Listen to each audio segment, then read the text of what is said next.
करता है या कौन है, किसी को मालूम भी नहीं है कौन है, उनको खुद नहीं मालूम कौन है, तो सदन में उठा क्यों रहे हैं, और वो भी क्वेश्चन आवर के टाइम।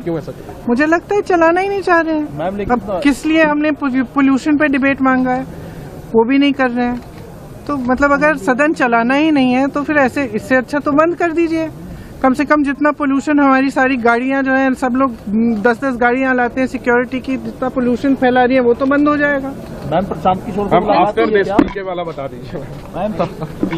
तो सुन लिया आपने, यहां प्रियंका गांधी से पहला सवाल यही पूछा गया कि क्या आपकी और प्रशांत किशोर की मुलाकात हुई, तो प्रियंका गांधी ने कहा कि यह कोई खबर है। इसके बाद पूछा गया, जो सदन ठप हो रही है, संसद चल नहीं रही है, और संसद के अंदर यह कहा गया कि राहुल गांधी और सोनिया गांधी माफी मांगे क्योंकि कल की महारैली में किसी ने नरेंद्र मोदी के लिए कहा है। अब वो भी कह देता हूं कि मोदी तेरी कब्र खुदेगी, आज खुदेगी या कल खुदे, क्या ऐसी इसी टाइप का कोई नारा है, और इस नारे को वहां कहा गया। हालांकि मैं उस नारे को याद नहीं कर पा रहा हूं। आज सदन में बीजेपी के ही सांसद उस नारे को बताते हुए नजर आए, उनकी जुबानी आपको सुनाऊंगा।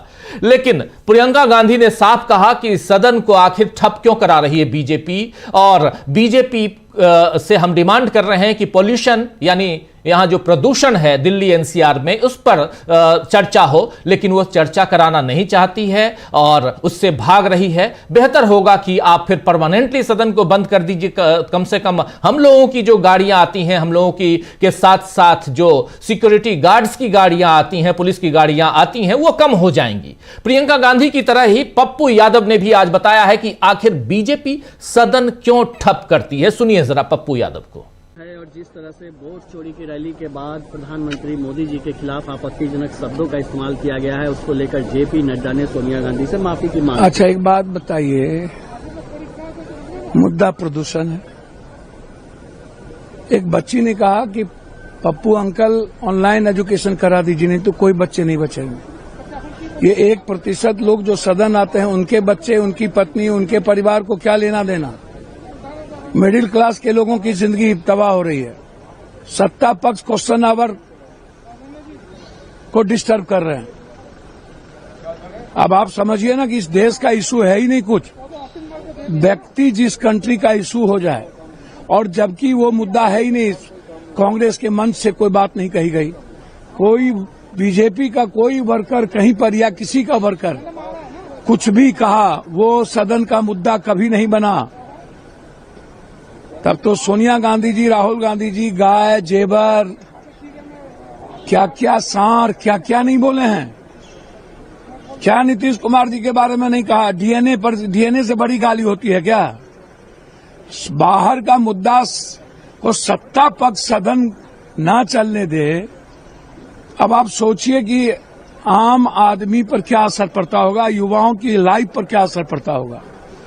इसीलिए गलत बयानबाजी है। कोई बयान नहीं दिया गया प्रधानमंत्री जी के खिलाफ, न कोई कहा, और उसके बाद प्रदूषण जैसे मुद्दे ना हों, टेररिस्ट अटैक जैसे मुद्दे ना हों, जो आंतरिक सुरक्षा का सवाल है, तो आप समझिए कि सरकार गंभीर नहीं है इस कंट्री के प्रति। तो सुन लिया आपने, पप्पू यादव का कहना है कि वाजिब है यहां पर साफ साफ कि बीजेपी देश को लेकर गंभीर नहीं है। वैसे प्रदूषण में आम आदमी कैसी तकलीफें झेल रहा है, इसकी एक छोटी झलक नरेंद्र मोदी को भी आज देखने को मिल गई है। आज सुबह ओमान के लिए उनका प्लेन 1 घंटे तक उड़ नहीं पाया क्योंकि विजिबिलिटी 0 थी।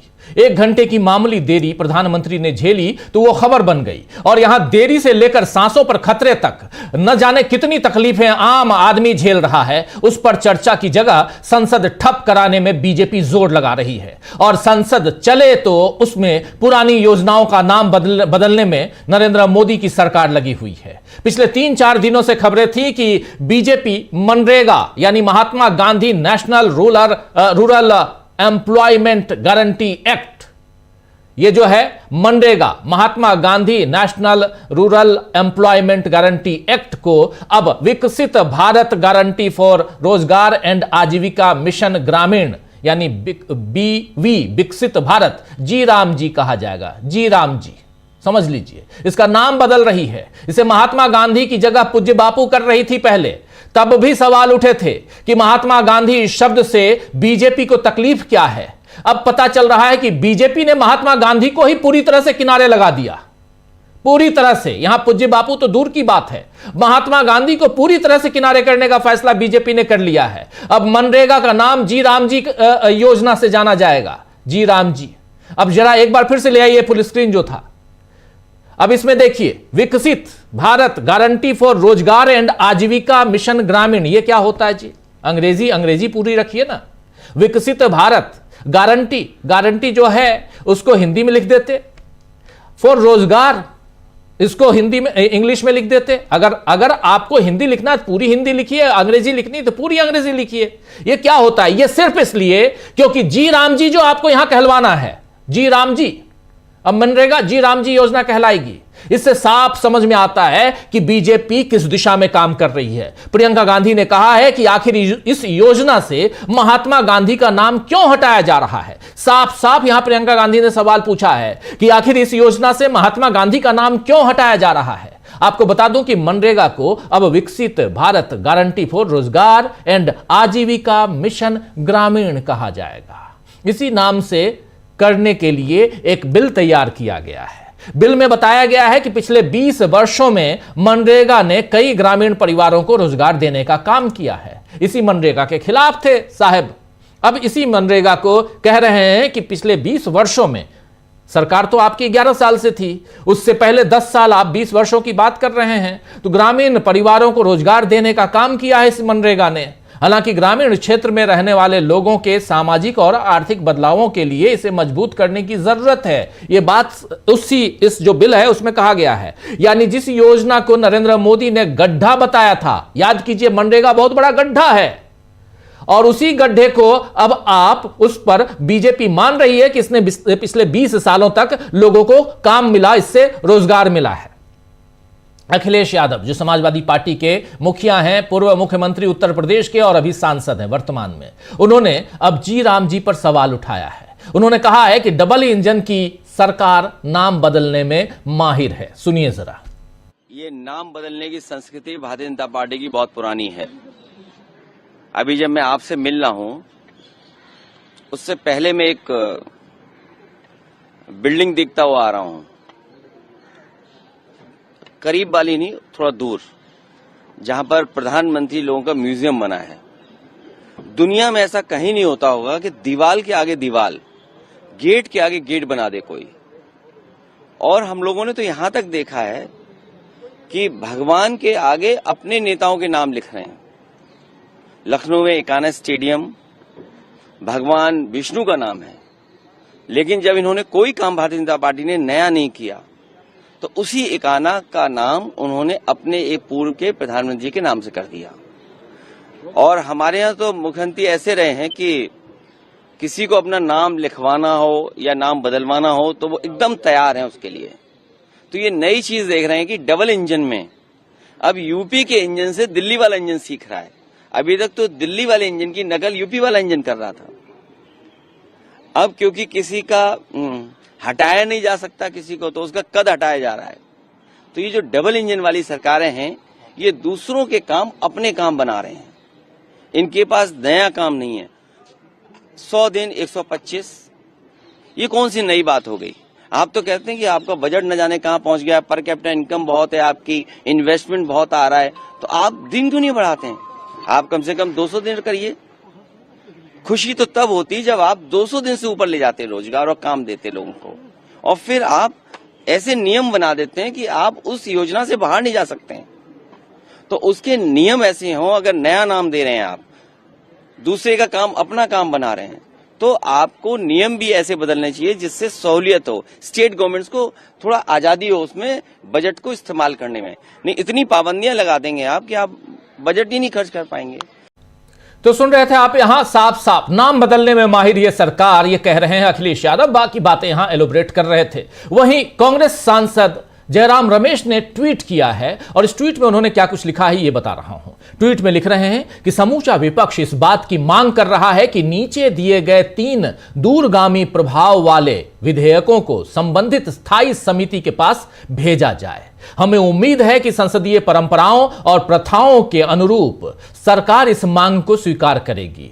इन विधेयकों के लिए गहन अध्ययन और व्यापक परामर्श आवश्यक है। ये 3 विधेयक कौन कौन से हैं जिसके लिए कहा गया है कि इसको सीधे स्थायी समिति को भेजा जाए? ये 3 विधेयक देखिए, उच्च शिक्षा आयोग विधेयक, परमाणु ऊर्जा विधेयक और जी राम जी विधेयक। इन तीनों विधेयकों को ये जो बिल लेकर आ रही है नरेंद्र मोदी की सरकार, जिसे पास यहां कहा जा रहा है कि यूजीसी को खत्म करने का भी यहां प्लान है।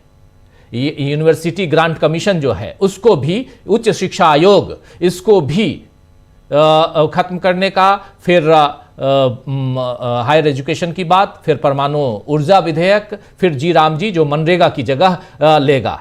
और इसलिए इन तीनों को यहां कह रहे हैं जयराम रमेश की इन तीनों को हमारी डिमांड है, विपक्ष की पूरी डिमांड है कि आप इसको स्थायी समिति को भेजिए, संसद की स्थायी समिति को, पीएससी को। और अब बीजेपी विपक्ष की इस मांग को सुनती है या नहीं सुनती है यह तो कहा नहीं जा सकता है। अब तो संसद सत्र 19 तारीख तक ही है, यानी 4 दिन और बचे हैं, और ये 4 दिन भी संसद चलेगी या बीजेपी उसे बाधित करती रहेगी, यह देखना होगा। इस बीच महाराष्ट्र में नगरीय निकाय चुनाव की तारीखें आ गई हैं। BMC, Brihan Mumbai municipal corporation और तमाम ये तारीखें आ गई हैं। देखिए, राज्य चुनाव आयोग ने बताया है कि अगले साल यानी 1 महीने बाद 15 जनवरी 2026 को वोटिंग होगी महाराष्ट्र में नगरीय निकाय चुनाव की, और 16 जनवरी 2026 को वोटों की गिनती होगी। वोट चोरी के खुलासे और महायुति में दरारों के बीच ये चुनाव खासे दिलचस्प बन गए हैं। और यहां पर 2 बातें हो सकती हैं, या तो वोट चोरी अगर नहीं किए तो रिजल्ट कुछ और आएगा, और रिजल्ट अगर कुछ और आते हैं तो फिर विधानसभा के जो रिजल्ट हैं उसके लिए एक आईना सामने होगा। बहुत इंपॉर्टेंट चुनाव है, बृहन मुंबई के साथ साथ पूरे नगरीय चुनाव वहां के महाराष्ट्र के, उस पर सबकी निगाहें टिकी रहेंगी।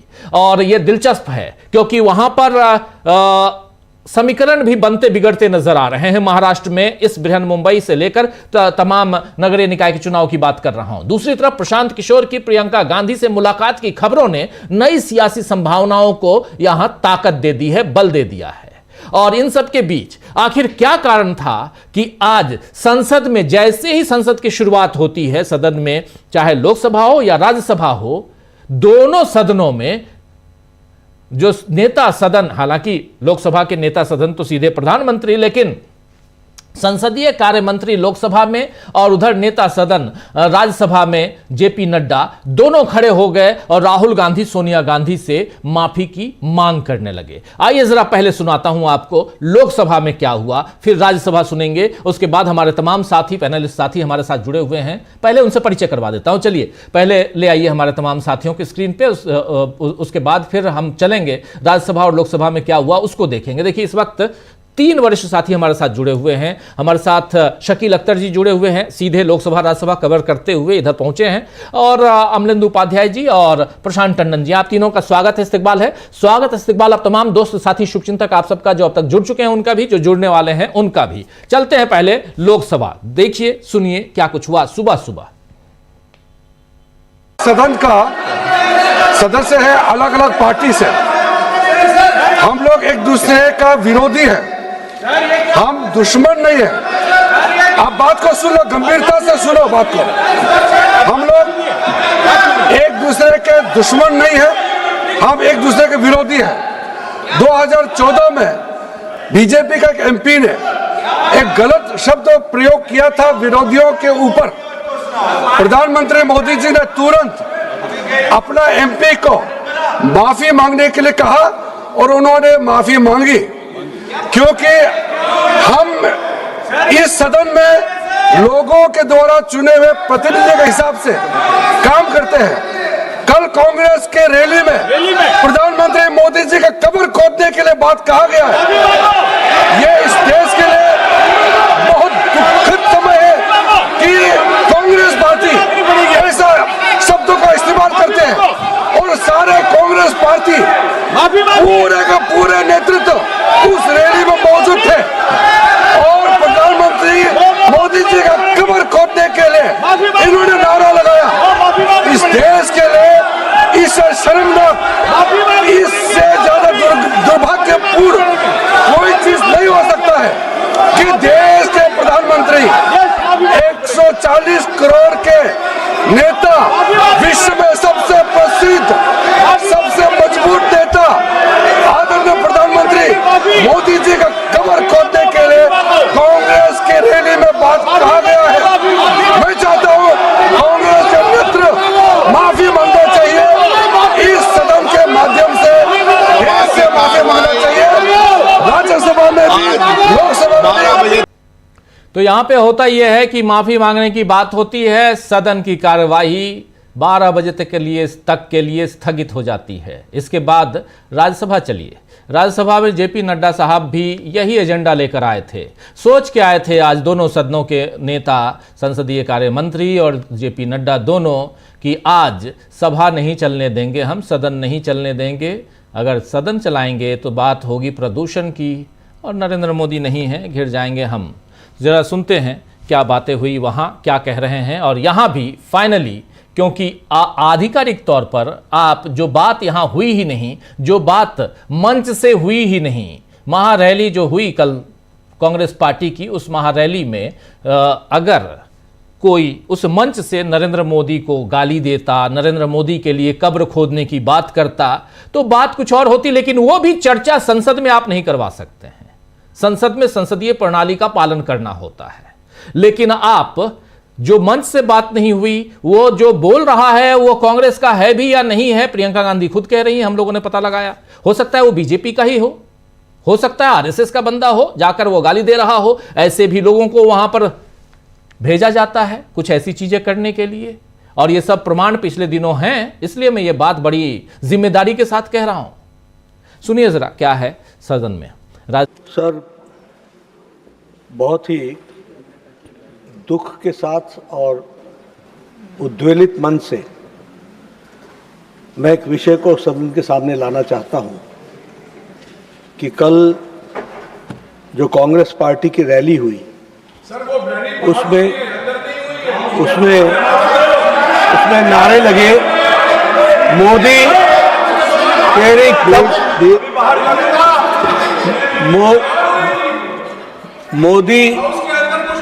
मोदी तेरी कब्र खुदेगी, आज नहीं तो कल खुदेगी।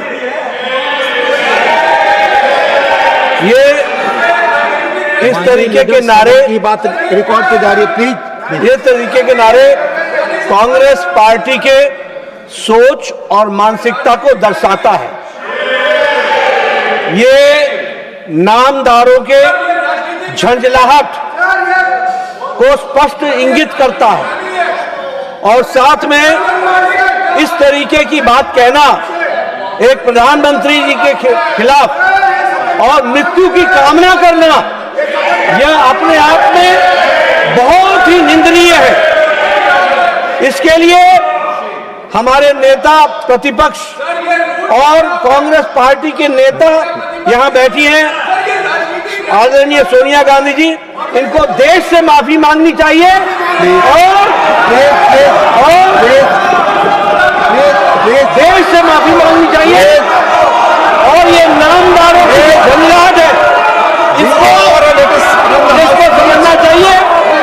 और मैं ये भी कहना चाहूंगा कि राजनीति का स्तर कांग्रेस पार्टी ने इतना गिरा दिया है, जो कल्पना के बाहर है। तो यहां पर कह रहे हैं आधिकारिक तौर पे जो जा रहा है, ये ऑलरेडी रिकॉर्ड में है अब, कि मोदी तेरी कब्र खुदेगी, आज नहीं तो कल खुदेगी। अब भाई बाहर किसी ने बोला, आप सदन के अंदर वहां रिकॉर्ड में क्यों ले आए इसको? रिकॉर्ड में बीजेपी के राज्यसभा में नेता सदन इसको रिकॉर्ड में ले आए। हमारे साथ शकील जी जुड़े हुए हैं, पंकज चतुर्वेदी जी जुड़े हुए हैं, सुनील शुक्ला जी जुड़े हुए हैं, प्रशांत जी जुड़े हुए हैं और अमलेंदु जी जुड़े हुए हैं। आप सबका एक बार फिर स्वागत करता हूं, इस्तकबाल करता हूं। शकील जी, यहीं से शुरुआत करते हैं। कब्र कौन किसकी खोदेगा, ये तो कोई खोद नहीं सकता, सिंपल सी बात है, सियासत है। तो जनता ही कब्र खोदती है, जनता ही आपको ऊपर तक बैठाती है। कब्र खोदने का मतलब सिंपल सा है कि आपको कुर्सी से बाहर उतारना। यहां कोई किसी के मारने के लिए और ये देश कानून से चलता है, किसी के पिस्तौल और रिवॉल्वर या किसी के मुक्के से नहीं चलता है। देश कानून से चलता है। और अगर कोई नारा लगा रहा है तो यह गलत है, लेकिन जनता अगर यह नारा लगा रही है तो इसी देश में जनता पुतले भी फूंकती है। स्वतंत्रता है, आजादी है, आपको विरोध की आजादी आपके पास हमारे संविधान ने दिया है, बोलने की आजादी संविधान से हमको मिलती है, सब कुछ अपने पास है। उसके बाद अगर ये जिसने भी बोला मंच से नहीं बोला, उसके बाद भी आपको याद होगा बिहार में ऐसे ही नरेंद्र मोदी की मां को लेकर किसी ने मंच पे आके बाद में गाली दी थी। पता चला कि वो बीजेपी कांग्रेस पार्टी का या आरजेडी का कार्यकर्ता था ही नहीं। और अब इस चीज को मुद्दा बनाना, जरा चूंकि आप थे सदन में उस समय मौजूद थे, जरा आपसे समझना चाहता हूं कि कितना बड़ा यह मुद्दा है, संसदीय प्रणाली यहां पर और क्या कुछ कहती है और इससे कितना फायदा होगा बीजेपी को। फायदे के लिए तो किए होंगे, कितना फायदा होगा? राजीव जी, कांग्रेस के 2 नेताओं को तो इसी तरह का माहौल बना के गोली मार दी गई, मतलब खत्म कर दिया गया। गोली नहीं मारी गई, एक को गोलियों से छलनी किया गया इंदिरा गांधी को, दूसरे को बम के धमाकों से उड़ाया गया राजीव गांधी को, और उससे पहले महात्मा गांधी को सरदार पटेल की अभी मौके पे सारे लोग श्रद्धांजलि दे रहे थे, कुछ और याद कर रहे थे उनको। सरदार पटेल का जो बर्थडे था अभी, तो सरदार पटेल ने तो कहा था कि जो माहौल बनाया है आरएसएस ने, उसकी परिणति गांधी की हत्या से हुई है। सारा माहौल यही लोग बनाते हैं और यही लोग आरोप लगाते हैं, जो ये खुद करते हैं। आपको याद होगा केंद्रीय मंत्री रवनीत सिंह बिट्टू ने क्या कहा था राहुल गांधी के लिए, आतंकवादी है। और एक एबीवीपी के नेता ने टीवी पे, चैनल पे, कि सीने में गोली मार देंगे राहुल गांधी के, चैनल के ऊपर जी सभा हो रही है, लोग हैं, किसने कहा, क्या कहा, उसको इतना बड़ा मुद्दा बना दिया इन्होंने। जबकि इनके लोगों ने तो गांधी के हर साल जो है 30 जनवरी को उनका पुतला बना के, प्रतिमा बना के उस पर गोलियां चलाते हैं ये लोग। तो किसके लिए क्या नहीं कहा इन्होंने। तो ये जो है एकदम नॉन इशू है। सरकार, प्रियंका गांधी ने सही कहा कि चाहती नहीं है कि सदन चले, तो इसलिए वो इस तरह की चीजों को लेके आ रही है। इससे पहले सत्ता पक्ष जो है इस तरह की बातें जो है कभी नहीं करता था। ये जो प्रदूषण की बात कर रही थी प्रियंका जी, उनका खुद का ही नोटिस है, ये प्रियंका ने खुद ने नोटिस दिया है। और अब आपको एक मजेदार बात बताएं, कल से खबर आ गई थी कि बहुत ज्यादा हो गया है प्रदूषण, आज सुबह से व्हाट्सएप मैसेज पहुंच गए और बताया जा रहा है कि ये प्रदूषण नहीं है, ये पोल्यूशन नहीं है, ये कोहरा है। ये 1951 में भी ऐसा ही था, लिखा हुआ है 1951 में भी ऐसा ही था और 1971 में भी ऐसा ही था। मतलब नेहरू जी के टाइम में भी ऐसा ही था और इंदिरा जी के टाइम में भी ऐसा ही था। गजब हो गया। आप क्या बात करोगे। आप जिस बात को कह रहे थे लोग मजाक में कि इस प्रदूषण का दोष नेहरू जी पे रख दो, वो रख दिया इन्होंने। 1951 में भी ऐसा ही था, रख दिया गया वो। आप चाहेंगे तो वो आपको हम पहुंचा देंगे व्हाट्सएप मैसेज जो है। तो अब ये जो आप नाम बदलने की बात कर रहे थे, पहले पूज्य बाबू बताया गया था, लेकिन फिर वो भी हटा दिया। देखिए, नाम बदलने का अखिलेश ने सही कहा। इन्होंने आते ही सबसे पहले विकलांग को दिव्यांग किया था। क्या फायदा दिया? कुछ नहीं। योजना आयोग का नाम बदल दिया। अपने घर तक का प्रधानमंत्री ने नाम बदल दिया, प्रधानमंत्री आवास का, 7 रेसकोर्स रोड से। मतलब यह है कि नाम नयन सुख रख के आंखों का इलाज करना चाहते हैं। तो ये जो है सही कहा उन्होंने, अखिलेश ने, कि 200 दिन कर देते इसको। हमने पहले भी कहा था कि शहरी मजदूरों के लिए, शहरी बेरोजगारों के लिए लागू कर देते इसको, लेकिन उन्हें नाम बदलने में इंटरेस्ट था और वो उन्होंने कर दिया। तो आज जो है, जब संसद शुरू हुई 11 बजे, दोनों सदन, दोनों जगह उन्होंने ये मामला उठाया और दोनों जगह संसद नहीं चलने दी, सदन नहीं चलने दिए। लेकिन उसके बाद राज्यसभा में शुरू हुई उसके ऊपर जो चर्चा थी चुनाव सुधार के ऊपर, और वहां दिग्विजय सिंह ने आरएसएस पे बहुत तगड़े प्रहार किए। कल रामलीला मैदान में राहुल गांधी ने मोहन भागवत पे प्रहार किए थे, और आज दिग्विजय सिंह ने सीधा कहा कि ये आरएसएस जो है एनजीओ बताते हैं प्रधानमंत्री मोदी लाल किले से, तो ये बता दें कि वो रजिस्टर्ड है कि नहीं है।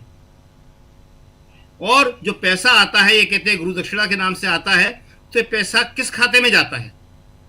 जो अपंजीकृत संस्था है उसका कैसा खाता बना हुआ है, कहाँ है खाता? फिर उन्होंने कहा कि अब तो यही बात हो गई कि जो मोदी जी और अमित शाह कहें वही सही, खाता न बही, जो मोदी जी और अमित शाह कहे वही सही।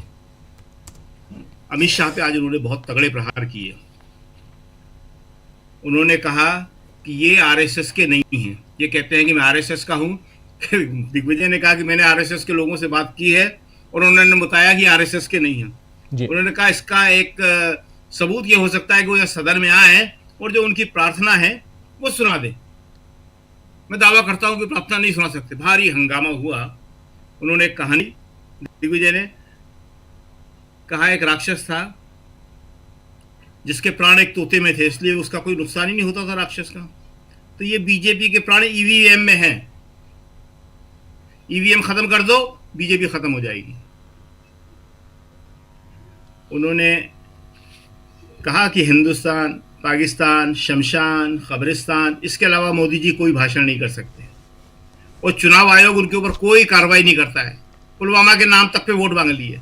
तो ऐसा नहीं है कि सरकार चाहे, सत्ता पक्ष चाहे तो विपक्ष को खामोश कर दे। जब विपक्ष बोलना शुरू करता है, विपक्ष का मुद्दे होते हैं, तो सत्ता पक्ष कुछ नहीं कर पाता। उन्होंने अपना पूरा भाषण दिया दिग्विजय सिंह ने। मुझे ये बताइए शकील जी ये बताइए, थोड़ा मैं दूसरे सवाल पे आ रहा हूं। सवाल ये है कि क्या संसद जो है वो अगले 4 दिन चलेगी?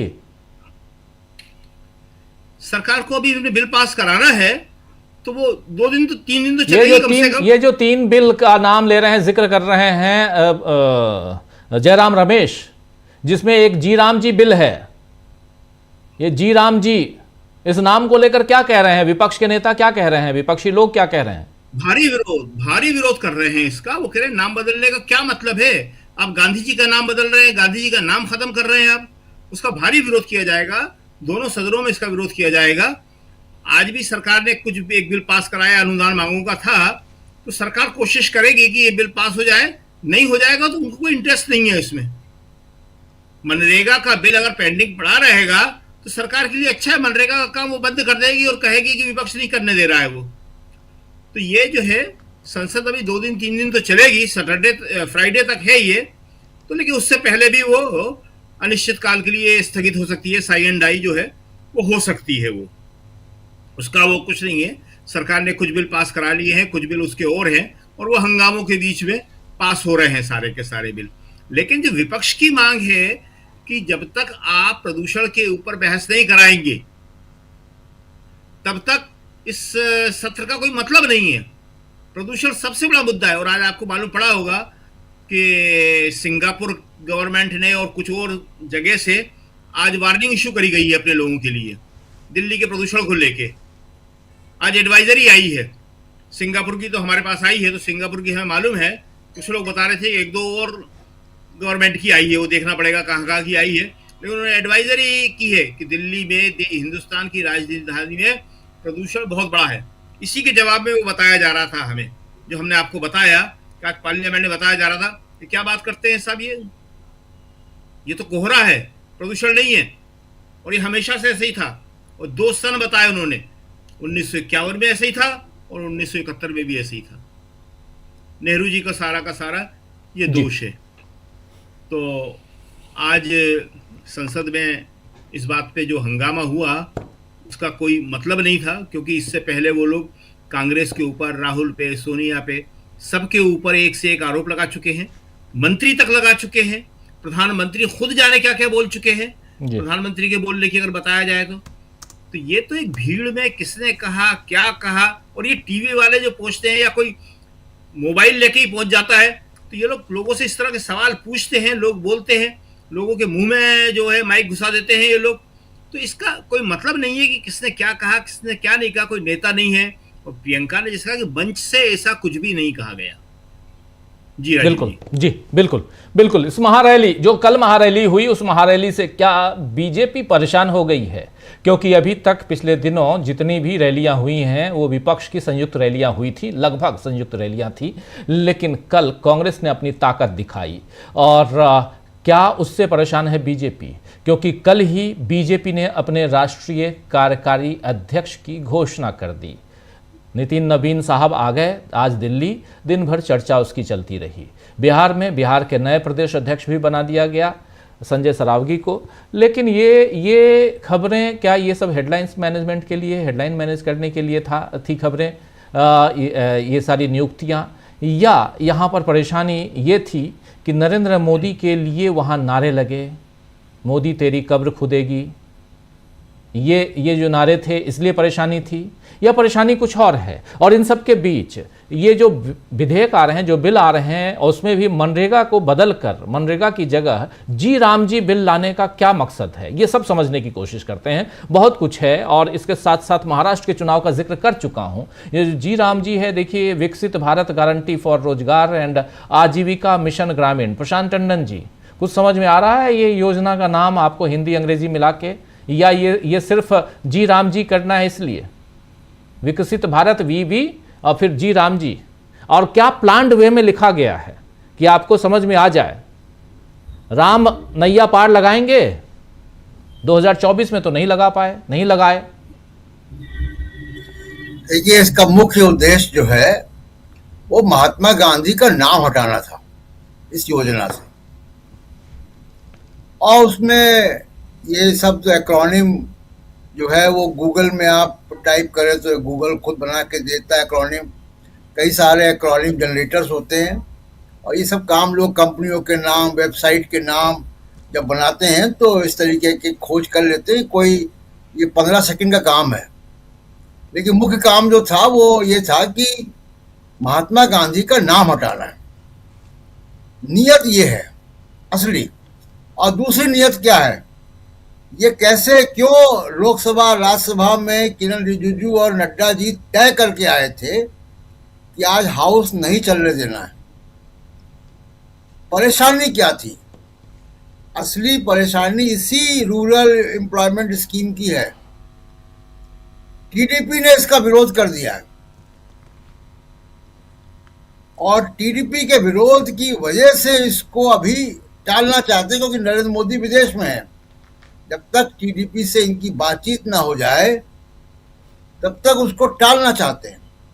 और दूसरी ये जो कारीगरी की गई है, नाम के अलावा जो दूसरी कारीगरी है राजीव जी, जो Mahatma Gandhi rural employment scheme थी, या अभी भी है वो, उसमें 100% जो पैसा है वो केंद्र सरकार का है जी। लागू राज्य सरकार करती है, जिलाधिकारी उसको करता है, और उसमें यह भी है कि अगर जिलाधिकारी ना कर पाए तो उसके खिलाफ भी मुकदमा हो सकता है। ये उसमें केंद्र का पैसा है, वो केंद्र से जाता है पैसा, तब वो मजदूरों को मिलता है जिनके पास कार्ड है। इंप्लीमेंट करने की एजेंसी है वो राज्य सरकार है। यहां खेल दूसरा हुआ है, यहां आप 60-40 कर दिया गया है, यानी रुपए में 60 पैसे केंद्र सरकार के, 40 पैसे राज्य सरकार का।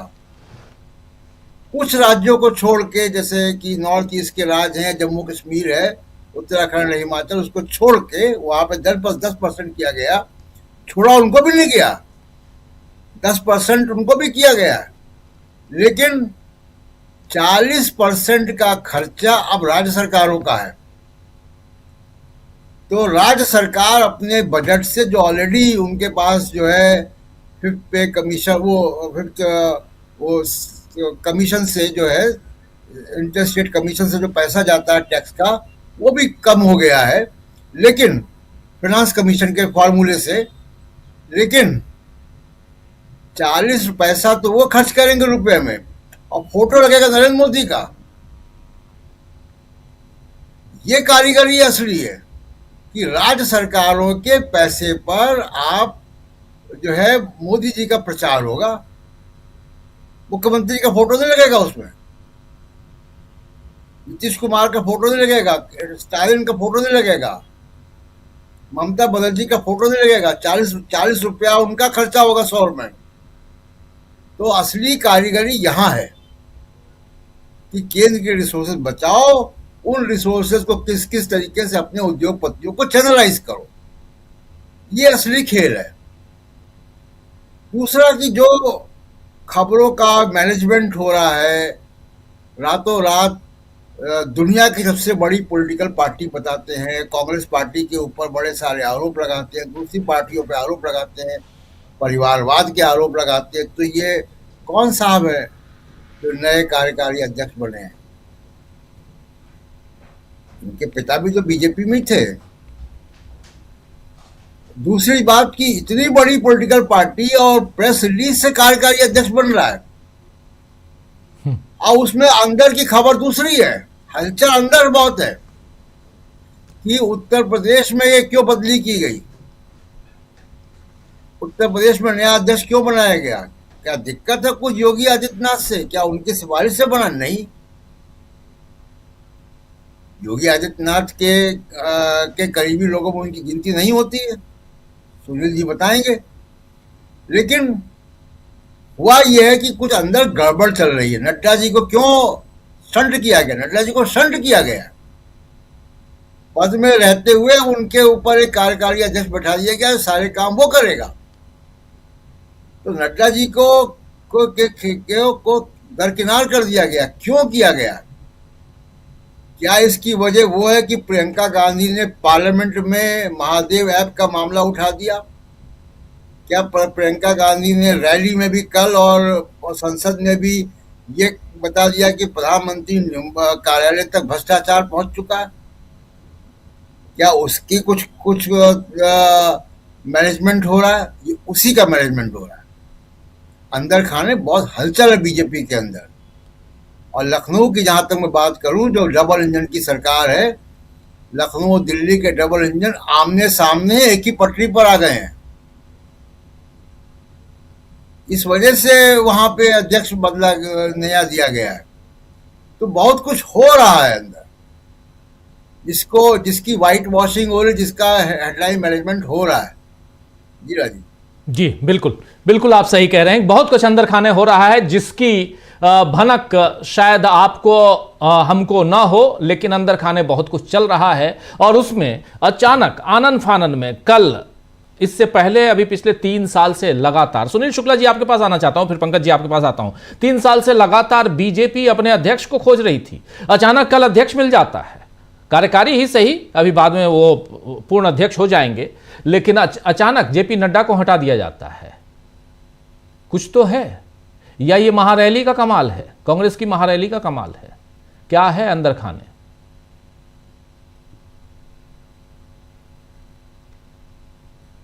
आवाज नहीं आ रही जी आ रही, ठीक है। अगर बीजेपी नितिन नवीन के माध्यम से कांग्रेस के इस रैली का जवाब खोज रही है, तो इसका मतलब उसके पास जवाब नहीं है। अगर एक ऐसी रैली जिसमें पूरे देश के लोगों ने भागीदारी की, कांग्रेस ने अपने पॉलिटिकल एजेंडे को बड़े साफगोई के साथ अपने कार्यकर्ताओं के सामने रखा, पूरे देश के सामने रखा, अगर आप उसका जवाब देना चाहते हैं तो नितिन नवीन तो इसका जवाब नहीं दे सकते। हाँ, यह साबित हो गया कि नितिन नवीन साहब मोदी जी और अमित शाह साहब के बहुत ही नज़दीकी लोगों में से, ये बात कही भी जाती रही है। आप याद कीजिए 2010 का जब राष्ट्रीय कार्य समिति की बैठक पटना में हुई थी, और जो पोस्टर लगाए गए थे जिसमें लुधियाना की रैली की मोदी जी के साथ नीतीश कुमार जी की, वो लगाने वाले नितिन नवीन साहब ही थे। उसमें उनका नाम बकाया था, वो पटना के विधायक होते थे। और ये नितिन उसी पोस्टर का परिणाम हुआ था कि नीतीश कुमार ने अपनी जो भारतीय जनता पार्टी के नेताओं को एक भोज दिया था, उसको रद्द कर दिया था। ये नितिन नवीन साहब ही थे उसमें। नितिन नवीन साहब पहली बार चर्चा में कब आए? हाल के दिनों में। जब उन्होंने सदाकत आश्रम पे हमला किया। भारतीय जनता पार्टी ने प्रदर्शन किया, उसका नेतृत्व इन्होंने किया। कोई भारतीय जनता पार्टी की राजनीति को आम लोगों तक पहुंचाने में इनकी बहुत बड़ी भूमिका रही हो, कोई जन आंदोलनों से निकले हुए व्यक्ति हों, किसी वैचारिकी को लेकर के इन्होंने बड़ा लंबा संघर्ष किया हो, भारतीय जनता पार्टी के संगठन में बड़ी भूमिका अदा की हो, ऐसा तो कुछ भी नहीं है। भारतीय जनता पार्टी में कभी पदाधिकारी नहीं रहे, राज्य के या जिले की। भारतीय जनता युवा मोर्चा में रहे, लेकिन भारतीय जनता पार्टी में कभी पदाधिकारी नहीं रहे। और एक आप ये भी समझिए कि नितिन नवीन साहब के माध्यम से भारतीय जनता पार्टी नीतीश कुमार को टारगेट कर रही है, यह संदेश जाएगा बिहार में। अब इसके पीछे इतिहास भी है। 2005 में जब एनडीए की सरकार नीतीश कुमार जी के नेतृत्व में बनी, तो भारतीय जनता पार्टी के उस समय के लगभग सभी महत्वपूर्ण नेता मंत्री बनाए गए थे, नितिन नवीन साहब के पिताजी को छोड़ करके। वो मंत्रिमंडल में शामिल नहीं किए गए। और उस समय से भी ये बातें कही जाती रही है कि सुशील मोदी और इनके पिताजी नवीन किशोर सिन्हा साहब के बीच में संबंध बहुत अच्छे नहीं थे, और सुशील मोदी नीतीश कुमार के नजदीक बहुत रहे हैं।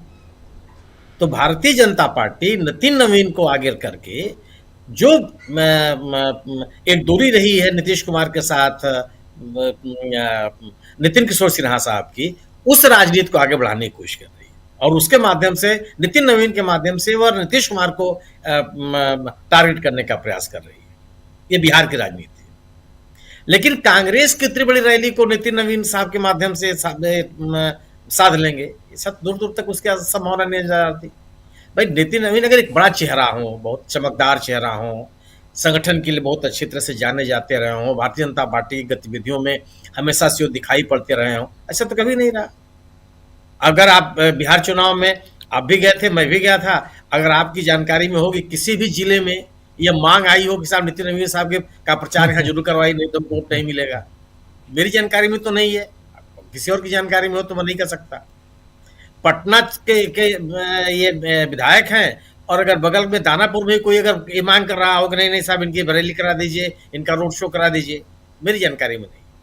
नीतीश कुमार सरकार के एक मंत्री के रूप में भी कोई बहुत बड़ी इनकी पैठ हो, या बहुत परफॉर्मर नेता के रूप में इनकी पहचान रही हो, मैं बिहार प्रवास के दौरान मुझे इस बात की कोई जानकारी नहीं। दूसरी तरफ कांग्रेस ने अपनी राजनीति को बड़ी मजबूती के साथ लोगों के बीच में रखा।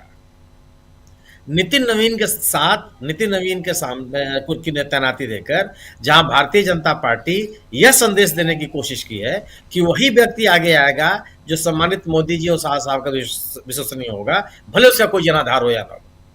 वहीं दूसरी तरफ कांग्रेस अपने मुद्दों को लेकर के लोगों के बीच में जाने का प्रयास कर रही है, अपने राज्य के संगठन को सक्रिय करके उन सभी मुद्दों को, चाहे वो SIR का विषय हो, चाहे लोगों को मताधिकार से वंचित करने का मुद्दा हो, चाहे संविधान बचाने का सवाल हो, चाहे आरक्षण को बचाने का सवाल हो, चाहे जो लोगों के जीवन से जुड़े हुए मुद्दे हो, महंगाई और भ्रष्टाचार या बेरोजगार, इन मुद्दों को लेकर के अपने संगठन के बीच जा रही है, अपने लोगों के बीच में जा रही है।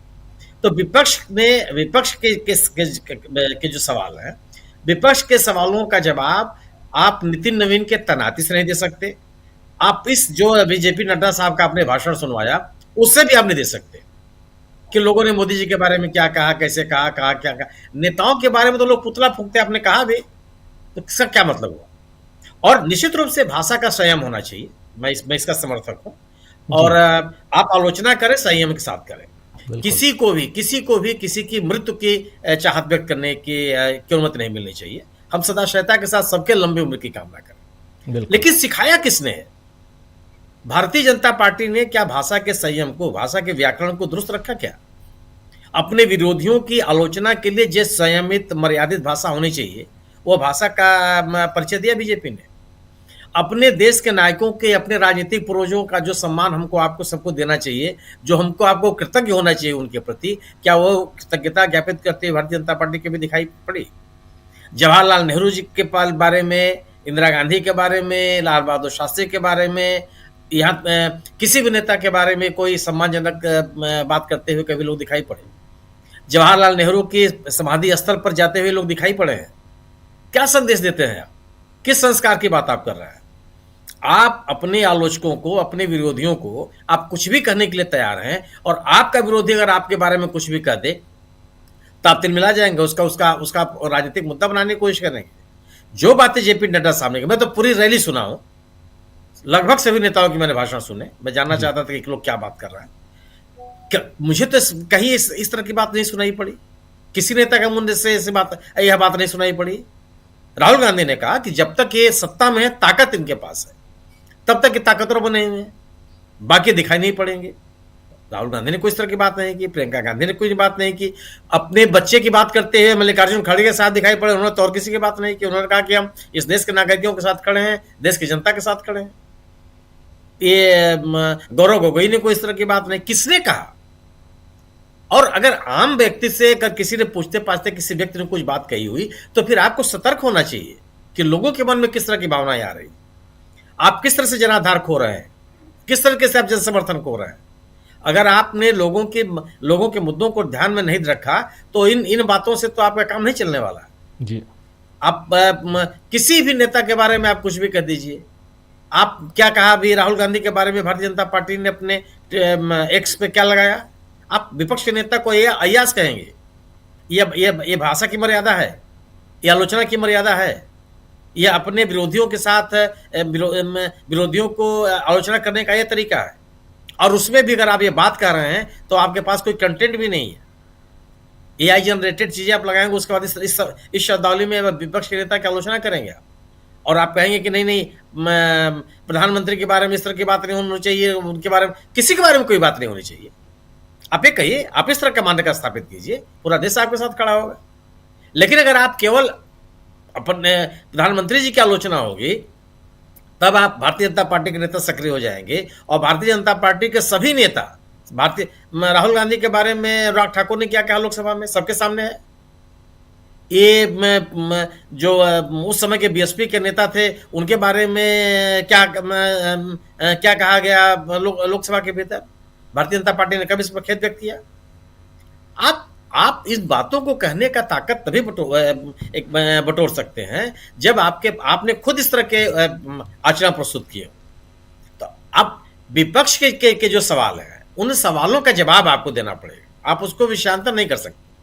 लोगों के सवाल हैं कि आपने निर्वाचन आयोग को नियंत्रित कर रखा, लोगों के सवाल हैं कि संवैधानिक संस्थाओं को आप आजादी के साथ काम करते हुए नहीं देना चाहते। लोगों के आरोप यह हैं कि आप चुनाव को पारदर्शी और ईमानदारी के साथ नहीं होने देना चाहते। लोगों के आरोप है कि राजनीतिक दलों को समान अवसर देने के लिए तैयार नहीं है, राजनीतिक दलों को चंदा न मिले इसके लिए आप कोशिश कर रहे हैं, उनके जितने आर्थिक स्रोत हैं उनको खत्म कर दिया जाए। आपको इन बातों का जवाब देना पड़ेगा कि जो लोकतांत्रिक मर्यादाएं हैं, उन मर्यादाओं को के हनन के जो आरोप आपके ऊपर लग रहे हैं, वो आरोप कितने गलत हैं और कितने सही हैं। इस तरह की बातें करके पॉलिटिकल नैरेटिव बनाने के अगर आप कोशिश करेंगे, तो 12 साल सत्ता में रहने के बाद इस तरह का पॉलिटिकल नैरेटिव आप नहीं बना सकते। आज लोगों के मन में सरकार के कामकाज के तौर तरीकों को लेकर के सवाल है। मुद्दा यह है कि सरकार काम कैसे कर रही है, मुद्दा यह नहीं है कि प्रधानमंत्री जी को किसने क्या कह दिया, मुद्दा यह नहीं है कि भारतीय जनता पार्टी की आलोचना में क्या बातें कही जा रही। आज केवल है कि पूरी की पूरी सरकार कटघरे में, और वो जो कटघरे में खड़े कर रहे हैं लोग, उनका जवाब आपको देना पड़ेगा। आप कार्यकारी अध्यक्ष बना दीजिए, कोई अध्यक्ष बना दीजिए, इससे नहीं काम चलने वाला। हाँ, जो बात कही प्रशांत जी ने, निश्चित रूप से उत्तर प्रदेश में आपने पार्टी का अध्यक्ष बदला, ठीक है, पार्टी का अध्यक्ष बदलने का आपका एक नियम है, आपने बदल दिया। संदेश का गया संदेश, तो आप ये खड़ा करना चाहते हैं ना कि जो आपका मुख्यमंत्री है उसको आप पसंद नहीं करते, आप उनके पसंद के व्यक्ति को आप पार्टी का अध्यक्ष नहीं बनाना चाहते।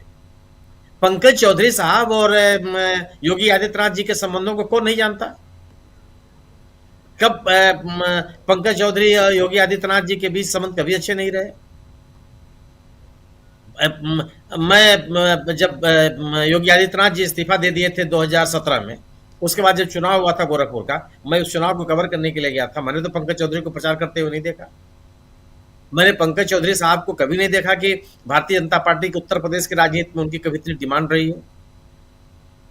7 बार के सांसद हैं, ऐसा तो है नहीं कि आप पहली बार कोई पद आपको मिला हो। 7 बार का सांसद भारतीय जनता पार्टी के उत्तर प्रदेश की राजनीति को कितना प्रभाव डाला, कितना असर डाला। जी। क्या इस बिना पर, क्या इस केवल और केवल इसके कि योगी आदित्यनाथ जी इनको पसंद नहीं करते, आपने पार्टी का अध्यक्ष बना दिया? कौन मैंने पंकज चौधरी साहब की भारतीय जनता पार्टी के संगठनात्मक सक्रियता में कितना बड़ा योगदान है? भारतीय जनता पार्टी के जनाधार को बढ़ाने के लिए पंकज चौधरी साहब ने कितना, आपने केवल यही संदेश दिया ना कि अगर कोई मुख्यमंत्री ऐसा है जो भारतीय जनता पार्टी के केंद्रीय नेतृत्व के का विश्वास पात्र नहीं है, उस लाइन लेंथ पे काम नहीं करता, तो उसके राह में रोड लटकाएंगे, जी, उसके सामने चुनौतियां खड़े करेंगे। ये तो संदेश आप दे रहे हैं, और इन संदेशों के साथ आप विपक्ष के जो मुद्दे हैं उनको कमजोर कर लेंगे, वो मुद्दे और गंभीर होंगे कि आप अपने लोगों को और विपक्ष के लोगों को आप आजादी से काम करने देने के लिए तैयार नहीं। जी जी, बिल्कुल बिल्कुल, आता हूं दोबारा आपके पास, जरा जल्दी से पंकज जी आपके पास आना चाहता हूं। और आज जो संसद में हुआ, पंकज जी, आज संसद में ये जो मुद्दे उठाए गए जिसमें नरेंद्र मोदी को, चूंकि इस सभा में महारैली में किसी ने ऐसा कहा कि मोदी तेरी कब्र खुदेगी, इसलिए सोनिया गांधी, राहुल गांधी माफ़ी मांगे, मल्लिकार्जुन खड़गे माफ़ी मांगे, इसके क्या मायने निकाले जाए? पहली बात, यहाँ से बीजेपी क्या करना चाहती है? बीजेपी किस राजनीति को, किस सियासत को, ज़रा इसको और भी डीपली समझने की ज़रूरत है, आपके ज़रिए समझना चाहता हूँ। और दूसरी बात, दूसरी तरफ चाहे राहुल गांधी हो या प्रियंका गांधी ने जो इस पर अपनी प्रतिक्रिया दी है, प्रशांत किशोर पे भी आएंगे, उस पर भी चर्चा मैं चाहता हूं कि सेकंड राउंड में करें हम लोग। लेकिन प्रियंका गांधी ने साफ साफ कहा है कि प्रदूषण पर बात क्यों नहीं हो रही है। तीसरी बात, यहाँ ये जो जी राम जी है, ये तीन मुद्दे आपके सामने रख रहा हूं। जी राम जी है, ये जी राम जी से क्या फायदा होगा बीजेपी को? 3 सवाल आपके पास। देखिए, यदि इस पूरे पवाड़े का असल उद्देश्य क्या है, कार्यकारी अध्यक्ष बना देना, उधम करना, मोदी जी के लेकर स्यापा करना, इसका जवाब आपको आज के सभी समाचार पत्रों को देखने पे देख सकता है। दिल्ली के ऑलमोस्ट जितने अखबार हैं उसमें किसी भी अखबार के पहले पन्ने पर उस रैली की खबर नहीं है जिसमें 5 लाख लोग शामिल हुए थे। जाहिर है कि अचानक कार्यकारी अध्यक्ष घोषित करना, ये सब करना, ये एक हेडलाइन मैनेजमेंट की जो भारतीय जनता पार्टी की पॉलिसी रही है कि वो नेहरू के जन्मदिन पे और कुछ करने लगते हैं, इंदिरा गांधी की शहादत के दिवस पर और कुछ करने लगते हैं, ये उनका मॉडम ऑपरेंडी है। आपको एक चीज और समझनी होगी कि मोहन भागवत में अंडमान की सभा में जो कहा है वो वास्तव में महात्मा गांधी पर सीधा हमला था, और जो एक धारणा है कि महात्मा गांधी के सत्य और अहिंसा के मार्ग पर चलकर देश आजाद हुआ, उसके खिलाफ बोला था उन्होंने। मैं याद दिलाना चाहूंगा, उन्होंने बोला कि देश सत्य से नहीं चलता है और वैश्विक मान्यता के लिए केवल शक्ति निर्धारित करती है। यह जो बात उन्होंने क्यों बोली? वैश्विक मान्यता आज किसी पैन वर्ल्ड किसी नेता की है तो वो महात्मा गांधी की है। शायद ही कोई ऐसा वैश्विक नेता होगा जिसकी इतने सारे देशों में प्रतिमाएं हो, जिसका इतना लिटरेचर हो, इतनी भाषा में ट्रांसलेशन हो। तो वैश्विक मान्यता यदि सत्य के साथ नहीं है तो केवल शक्ति के साथ है। शक्ति के लिए तो मोहन भागवत के पास में, जैसा उनका दावा है कि 5 करोड़ लाठीधारियों की फौज है, मोहन भागवत को वैश्विक स्तर पर कौन पहचानता है? ये एक ऐसा मुद्दा था जो एक प्रकार से भारतीय जनता पार्टी और आरएसएस की नीयत को उजागर करता है। अब मैं मेरे दर्शकों से, राजीव जी आपसे और मेरे जो साथी पैनलिस्ट हैं, उन सबसे एक चीज पूछना चाहता हूं। उनकी आंख जब से खुली है, जब से उन्होंने इस मुल्क की सियासत को देखा है, फला फला मुर्दाबाद नारा सुना है कि नहीं? बिल्कुल सुना है। तो मुर्दाबाद का क्या मतलब होता है? मुर्दाबाद का क्या मतलब होता है? क्या है मुर्दाबाद? मुर्दा क्या है? मुर्दा आबाद हो जाए उसका मतलब क्या हुआ? और मैं आपको बताऊं कि मैंने अपने जीवन में सबसे पहला राजनीतिक नारा उज्जैन में जो सुना था, वो उस समय बहुत छोटी उम्र में था मैं, इमरजेंसी के पहले की 2-4 महीने की बात है। पीला झंडा लेके लोग निकलते थे और उसमें वहां के बड़े बड़े नेता होते थे, फूलचंद वर्मा, हरिभाऊ जोशी, मुझे नाम भी याद है। और वो नाम नारे लगाते थे सड़क पे, 4 चवन्नी थाली में, इंदिरा गांधी नाली में। ये आरएसएस और बीजेपी का आरंभिक चरित्र रहा है। और सबसे बड़ी चीज है, एक नीतिगत मामला है कि सड़कों पर होने वाली चर्चाओं पर बहस संसद में नहीं होती है। जो व्यक्ति सदन का सदस्य नहीं हो उसके बारे में चर्चा नहीं होती है। फिर आपको एक कोई अनजान लोग, एक टीवी चैनल आज नाम भी चला रहा है कि वो जयपुर के लोग हैं, फलाना है, ये है, वो है, मान लिया कांग्रेस के कार्यकर्ता हैं। आज तक क्या भारतीय जनता पार्टी के कार्यकर्ताओं ने किसी की मुर्दाबाद के नारे नहीं लगाए? और फिर इंसान एक बड़े दिल का होना चाहिए। आप बताइए, प्राइम मिनिस्टर कितने छोटे दिल के आदमी हैं कि उनके लिए किसी ने कुछ बोला, एक अज्ञात व्यक्ति ने जिसकी कोई पहचान नहीं है, और आपने सदन के घंटों खराब कर दिए। और उस सदन के घंटों खराब कर दिए जिसमें वही लोकसभा अध्यक्ष बैठा है जिसके सामने दानिश अली को रमेश विधूड़ी क्या क्या नहीं बोलता है जी, और उस पर कोई कार्रवाई नहीं होती है। अभिषेक मनु सिंघवी की गद्दी सीट पे 50,000 रुपए की गड्डी मिलती है, उस पर आप अभी तक कुछ नहीं कह पा रहे हैं। और आप बात कर रहे हैं एक नारे की। राजनीति छिछोरेपन से नहीं चलती है। यदि कांग्रेस रोज यही उत्पात करने लगे तो ट्विटर पे आप देखिए, भारतीय जनता पार्टी के वो लोग जिनको नरेंद्र मोदी खुद फॉलो करते हैं, वो क्या क्या अश्लील और अभद्र बातें लिखते हैं। जात को लेकर, समाज को लेकर, देश को लेकर, लिंग को लेकर, सोच को लेकर। यह देश जो है, यदि इन क्षणिक घटनाओं से हम सबसे बड़ी पंचायत को सरकार का पक्ष जाम कर दे, तो यह निश्चित ही अनैतिकता की पराकाष्ठा है।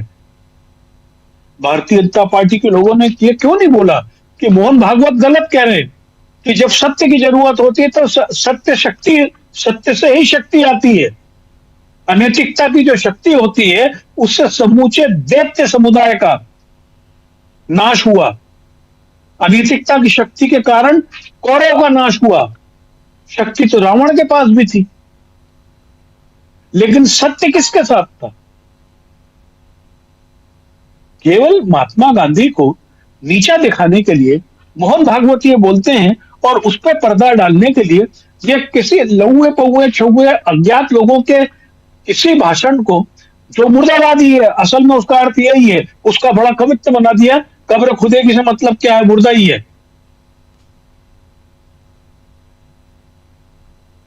ना। वो मुर्दाबाद के नारे सदन में 2500 बार लगे हैं। उसको आज तक सदन ने भी असंवैधानिक नहीं घोषित किया है। एक ये मसला बहुत इनका साजिश है। ये लोग सदन को खाली करके किसी भी तरीके से अपने मनमाने बिल को पास करना चाहते हैं। आप जो बिल ला रहे हैं वो देश के ऊपर संकट खड़ा करना चाह रहे हैं। आपको बताऊं, इन लोगों ने जो बीज को लेकर बिल बनाया है वो देश की खेती को खत्म कर देगा। प्रदूषण दिल्ली का इतना बड़ा मुद्दा है। आज की जो स्थिति है और आने वाले 2-3 दिन की स्थिति है, जिनकी जेब में भी थोड़ा बहुत पैसा है वो शहर को छोड़ के जा रहे हैं। ये जो स्मॉग है ना, ये आपके दिमाग पे असर कर रहा है। आपके सोचने की क्षमता खत्म हो रही है। आपको एडिक्वेट ऑक्सीजन आपके मस्तिष्क तक नहीं पहुंच रही है। एक इमरजेंसी की स्थिति है, आप उस पर चर्चा करते नहीं है। और हम लोग किस चीज पे चर्चा कर रहे हैं? यानी आप सोचिए कि हम कितने असंवेदनशील है आम लोगों के लिए। आज चीफ जस्टिस ने बोला कि बड़े लोग की हरकतों के कारण गरीब लोग इस प्रदूषण को झेल रहे हैं। और कोई वो तो शुक्ला जी वो सही कह रहे थे, वो इस मैसेज आने लगे हैं स्मॉग को और कोहरे को लेकर। वो तो ये है कि ये नहीं बोल रहे कि ये रामचंद्र जी का सीधा प्रसाद है, इसको आप जरूर ग्रहण करिए, लेकिन जो व्हाट्सएप ग्रुप के अंकल हैं उन्होंने सुबह निकलना बंद कर दिया है, वो बगीचे में नहीं निकल रहे। तो हम इस देश को किस दिशा में ले जाना चाह रहे हैं? जहां तक आपको बता कि इन योजनाओं की बात है, नरेंद्र मोदी ने जो जिस तरीके से इन योजनाओं के नाम बदलने की जो कुकर्म शुरू किया है, मैं अभी देख रहा था कि किस किस योजनाओं के इन्होंने अभी तक नाम बदले। मैं लिस्ट बना रहा था। इंदिरा आवास योजना, उसको प्रधानमंत्री आवास योजना, इंदिरा गांधी मातृत्व योजना, प्रधानमंत्री मातृत्व योजना, राजीव गांधी ग्रामीण विद्युतीकरण योजना, दीनदयाल उपाध्याय विद्युतीकरण योजना, जवाहरलाल नेहरू राष्ट्रीय शहरी नवीकरण मिशन को नाम उसको कर दिया अटल मिशन फॉर रिजुवेशन। यानी एक लिस्ट है मेरे पास में। और आपने सबसे बड़ी चीज है कि पिछली सरकार ने जिन योजनाओं को सशक्त बनाया था जिससे लोगों को बेनिफिट मिले, आपने उन योजनाओं को यहां पे आके और कमजोर कर दिया। जैसे मनरेगा में 40% कर रहे हैं। अब जो ये जो जी राम जी योजना है, क्या एक आम सरकारी कर्मचारी तो ठीक है, डिप्टी कलेक्टर भी इस योजना के इतने बड़े एब्रिविएशन को याद कर पाएगा? हम क्यों तमाशा कर रहे हैं? केवल प्रचार के लिए, केवल चुनाव प्रचार के लिए। उससे मेरे देश को क्या मिल रहा है? हम लोग जिस तरीके का बिल लेके आ रहे हैं हायर एजुकेशन को लेकर, आपको बताएं वो दुर्गति कर देगा। इन्होंने जो 100% FDI बीमा में लागू कर दी, और इन सब कंपनियों को अभी फसल बीमा सरी की योजना पकड़ा देंगे, अंदर 40-50% भ्रष्टाचार है। और जबकि अभी सामने खुल रहा है, नॉर्थ ईस्ट से मालूम पड़ रहा है कि आप चंदा दो ठेके लो, खुलेआम खेल चल रहा है। तो ऑन रिकॉर्ड है, चंदा दो ठेके लो।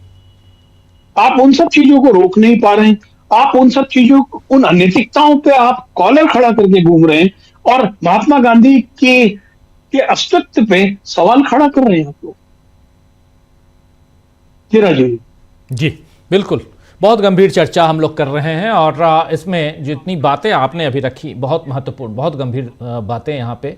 जरा स्क्रीन पर तमाम हमारे साथियों को ले आइए और अमलेंदु जी के पास आना चाहता हूँ। अमलेंदु जी, आप कैसे देखते हैं जो चर्चा होनी चाहिए जिन मुद्दों की, उसकी चर्चा नहीं? अभी कुछ दिन पहले मनरेगा में से महात्मा गांधी रोजगार गारंटी योजना को में महात्मा गांधी नाम हटाकर पूज्य बापू की बात चल रही थी। ये अचानक जी राम जी कहाँ से आ गए? और जी राम जी से क्या बेनिफिट होने जा रहा है? क्या राम जी नैया पार लगाएंगे फिर 2029, या ये जो 5 राज्यों के चुनाव है उसमें? इसके पीछे कुछ तो सोच रही होगी। जरा समझना चाहता हूं, आप अगर कुछ सोच पाए हों, क्योंकि भारतीय जनता पार्टी पता नहीं क्या क्या सोचती है। नरेंद्र मोदी की सोच कुछ और है। निकल लिए हैं ओमान, जॉर्डन, अभी 3 देशों की यात्रा पे गए हैं। देखिए राजीव जी, एक तो जी राम जी के जरिए जो है वो महात्मा गांधी को निपटाने का खेल चल रहा है, लेकिन क्या महात्मा गांधी जो हैं, जिन्होंने अपनी जब उनकी जान ली गई तो मरते जब जिन्होंने कहा था हे राम, तो क्या जी राम जी हे राम को निपटा पाएंगे? तो ये जी राम जी हे राम को नहीं निपटा सकते राजीव जी। नहीं, न सिर्फ मरते समय, महात्मा गांधी के प्रिय भजनों में से भी देखिए आप, महात्मा गांधी के जो भजन हैं उसमें भी रघुपति राघव राजा राम पतित पावन वैष्णव जन को कहने कहिए, ये सब बिल्कुल, ये सब ऐसे हैं जिसमें ऑलरेडी महात्मा गांधी की ये प्रिय भजन हैं।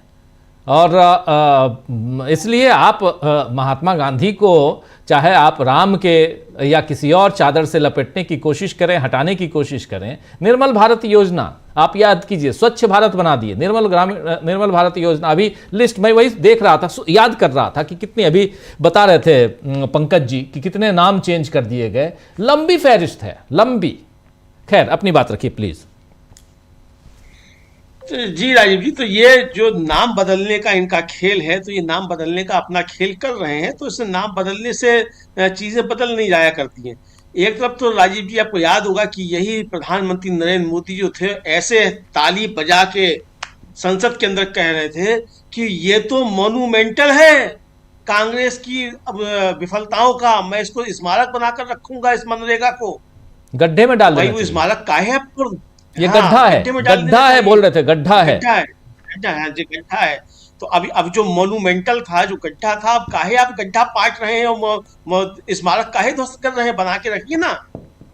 लेकिन राजीव जी, चूंकि पहले तो कोशिश जो थी वो थी कि पूज्य बापू नाम जैसे ही किया गया, और पश्चिम बंगाल से इसका जो जबरदस्त प्रतिवाद आया राजीव जी कि ये गुरुदेव रविन्द्रनाथ टैगोर का भी अपमान करने का प्रयास है। चूंकि महात्मा गांधी को ये उपाधि जो थी, महात्मा की उपाधि, वो गुरुदेव रविन्द्रनाथ टैगोर ने दी थी, तो आप महात्मा गांधी का नाम मिटाकर पूज्य बापू आप कर रहे हैं, तो आप महात्मा गांधी का अपमान कर रहे हैं। तो उनका चलो, तो महात्मा गांधी का अपमान नहीं है, महात्मा गांधी मिटाए देते हैं, पूरी योजना ही मिटाए देते हैं, बदल देते हैं। तो ये बदलने पे उसको लग गए हैं। तो इसके जरिए राजीव जी, अभी देखिए इनके पास करने को कुछ है नहीं। करने को होता तो आप नई योजना कोई लेकर आते, एक अच्छी योजना कुछ लेकर आते, इसका बजट आप बढ़ाते। यानी ममता बनर्जी दिल्ली आ रही है प्रधानमंत्री से मिलने के लिए, कर्नाटक के और तेलंगाना के विधायक जो दिल्ली आकर धरना देते हैं कि भाई मनरेगा का आपने पैसा नहीं दिया है, जीएसटी का आप पैसा नहीं दे रहे हैं, और आप जो है बता रहे हैं कि साहब हमने योजना आप नहीं बदल दिया, इसके जरिए बहुत बढ़िया काम किया जाएगा। तो ये क्या करना चाहते हैं? तो यही है, प्रियंका गांधी ने भी यही सवाल पूछा कि भाई आप ये नाम बदलकर क्या साबित करना चाहते हैं? नाम बदलने, अच्छा आपके नाम बदलने से महात्मा गांधी छोटे हो जाएंगे? अगर ऐसा होता तो जाने कब का आप छूटा कर चुके होते, आप तो रोज यही करते हैं।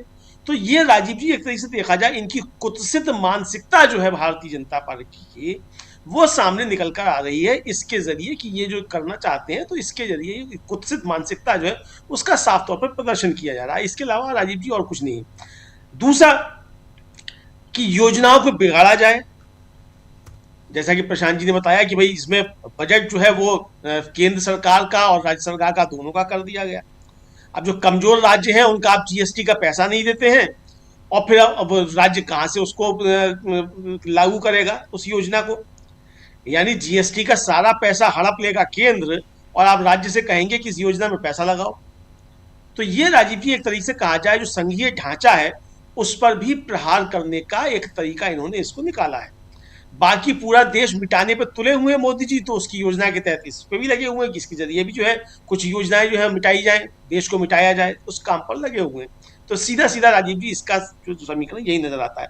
लेकिन राजीव जी, आज जिस तरीके से मतलब सत्ता पक्ष के विधायक व सांसद और मंत्री जो हैं वो बेल में आकर राजीव जी ऊधम मचा रहे थे, उत्पात मचा रहे थे।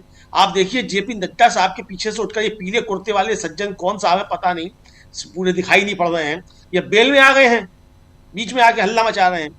70 सालों में पहली बार है कि सत्ता पक्ष के सांसद जो हैं और मंत्री जो है वो बेल में आकर जो है वो ऊधम मचा रहे हैं, फिर ऑथेंटिकेट नहीं कर रहे हैं। वो तो गनीमत है कि राधा कृष्णन साहब बैठे हुए हैं, जगदीप धनखड़ साहब होते तो कहते ऑथेंटिकेट करो पहले से कि किसने कहा कि कब्र खुदेगी नहीं खुदेगी। नहीं, राधा कृष्णन नहीं है वहाँ, हरिवंश जी हैं, हरिवंश जी हैं, हरिवंश जी रहे या चाहे उधर लोकसभा में ओम बिरला रहे, लेकिन इन लोगों ने संसद की कार्रवाई को अगले मतलब हरिवंश जी ने 1 बजे तक और उधर लोकसभा में 12 बजे तक के लिए स्थगित कर दी गई थी। तो इस पे क्या चर्चा कराएंगे आप? सत्ता पक्ष इस पे चर्चा की मांग कर रहा है, सत्ता पक्ष इस पे माफी की मांग कर रहा है। आसंदी पे अगर कोई बैठा है तो कम से कम उस संवैधानिक दायित्वों से भी उसका भी तो निर्वहन करना है उसको। लेकिन राजीव जी, यहाँ एक चीज ये समझ में आ रही है कि मोदी जी के खिलाफ बीजेपी में षड्यंत्र बहुत तगड़ा चल रहा है, और इसलिए चल रहा है कि किसी गुमनाम आदमी ने अगर कुछ कह दिया तो उसका संसदीय कार्य मंत्री और राज्यसभा में नेता सदन उस बात को लेकर यहाँ आए और कहें कि इस पर चर्चा हो, यानी मोदी जी की कब्र खुदेगी इस बात पर चर्चा हो। तो इसके जरिए भारतीय जनता पार्टी के बड़े नेता क्या चाहते थे कि मोदी जी की कब्र खुदे, इस पर चर्चा हो। अरे मोदी जी की कब्र खुदे या ना खुदे राजीव जी, मोदी जी शतायु हो, दीर्घायु हो, 1000 साल जिए, लेकिन भाई आप काहे कब्र खोद रहे हैं? आप लोकतंत्र की भी कब्र खोद रहे, इस तरह की बात करके, और मोदी जी की कब्र किसी ने खोदने की बात की या नहीं की, लेकिन आप तो खोद रहे, दिखाई पड़ रहा है। संसद की कार्रवाई में आप लेकर आ रहे हैं। तो ये जिस तरीके से उन्होंने करने का प्रयास किया राजीव जी, तो इसका मतलब कि कुल मिलाकर ये कि मुद्दों से, असली मुद्दों से ध्यान भटकाया जाए। जैसा प्रियंका गांधी ने कहा कि हम तो प्रदूषण पे बात करना चाहते हैं, ये क्यों नहीं बात कर रहे? प्रदूषण पे बात होगी तो घिरेगी सरकार कि अब तक आपने किया क्या है, प्रदूषण के कारण क्या है। सुप्रीम कोर्ट ने आज फिर जो है फटकार लगाई है सरकार को, यहां तक कर दिया है कि वकील जो है, मुवक्किल जो है, अगर आप वीडियो कॉन्फ्रेंसिंग से जुड़ सकते हैं तो कुछ दिनों तक आप वीडियो कॉन्फ्रेंसिंग से जुड़े, मत आइए आप। इतनी स्थिति खराब है राजीव जी जब यह है, और उसके बाद सरकार हाथ पे हाथ रखे बैठी है। राहुल गांधी ने सदन में कहा कि भाई ये मसला ऐसा है कि जिस पर हम एक दूसरे पर आरोप ना लगाएं, इस पर चर्चा हो। बिल्कुल, आप उस पर भी चर्चा नहीं करना, क्योंकि चर्चा होगी तो आपको बताना पड़ेगा कि आपका प्लान क्या है, रोड मैप क्या है आपके पास। ये आपके पास बताने के लिए कुछ नहीं है। दूसरा राजीव जी, जो उत्तर प्रदेश में अध्यक्ष बनाए गए हैं चौधरी साहब, अवधेश प्रसाद है समाजवादी पार्टी के सांसद, उनका एक चौधरी गए, दूसरे चौधरी आ गए। लेकिन जो पहले चौधरी गए थे वो तो चलिए फिर भी संगी थे, लेकिन जो दूसरे चौधरी आए हैं राजीव जी, ये तो पुराने कांग्रेसी हैं। इनके बारे में बताया था, पहली बार ये है जो गोरखपुर में नगर परिषद में जो थे वो काउंसलर चुने गए थे कांग्रेस की टिकट पे, और बड़ी कुटाई की है इन संघियों की। ये चर्चा चल रही है। तो अब ये आपको ले दे के चौधरी साहब जो मिले भी हैं वो ऐसे मिले हैं जो पुराने कांग्रेसी हैं। अरे भाई, कम से कम अपना एक कार्यकर्ता जो है वही ले आते ठीक ठाक कायदे का, जो पुराना संघी होता, पुराना हाफ पैंट वाला होता, उसको ले आए होते। अब ये राहत रूह तेल बनाते हैं, पता नहीं राजीव जी किसकी रूह को राहत पहुंचाएंगे, किसकी रूह को आफत पहुंचाएंगे। तो सब कुछ जो चल रहा है बीजेपी में राजीव जी, वो किसी की रूह को आफत में डालने के लिए और किसी की रूह को जो है राहत देने के लिए ये बीजेपी के अंदर खेल चल रहा है। खुदा खैर करे जी, खुदा खैर करे। चलिए, बढ़िया है।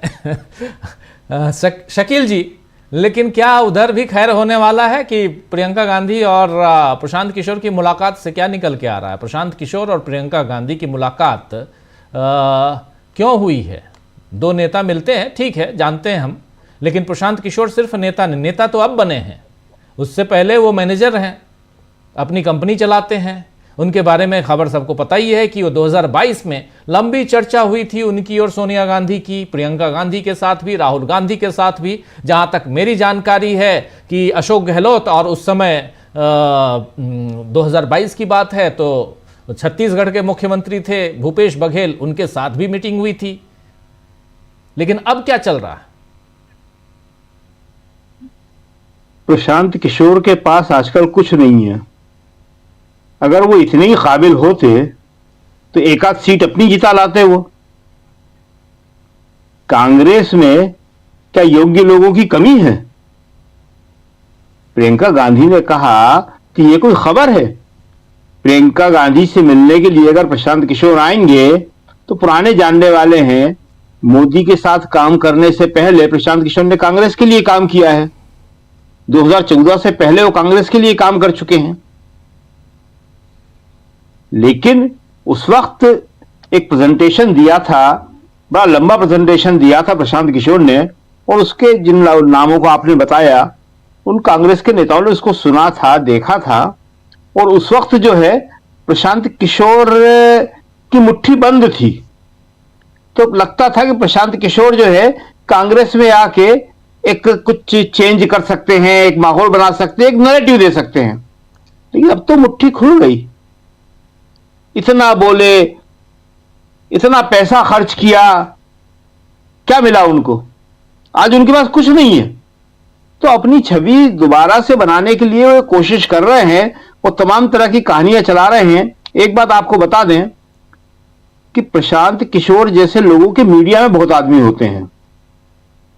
तो प्रशांत किशोर आज की तारीख में भी जो खबर चाहेंगे वो चल जाएगी और टॉप पे चल जाएगी। तो प्रशांत किशोर ये खबर चला रहे हैं कि उन्हें बिहार का अध्यक्ष बनाया जा रहा है, वो फिर से नए सलाहकार बन रहे हैं।